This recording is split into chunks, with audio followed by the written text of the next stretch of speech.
guys, welcome back to the channel. It is Sunday morning and I've been playing around with my 3D printer and I'm thinking I'm finally getting some results with it. I've printed out a couple of sets of headers and they're looking pretty decent, and some Holley Dominator carburetors, and they're looking pretty decent.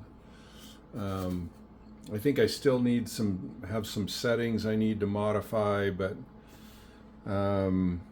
it feels good to kind of start getting some results from this.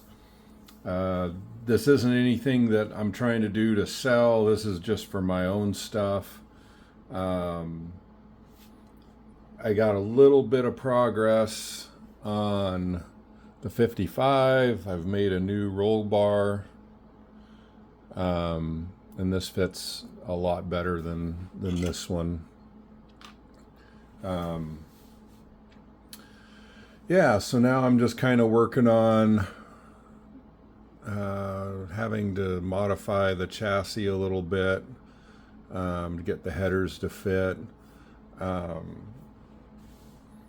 I've got to round up a 4-speed shifter, which I may try to 3D print.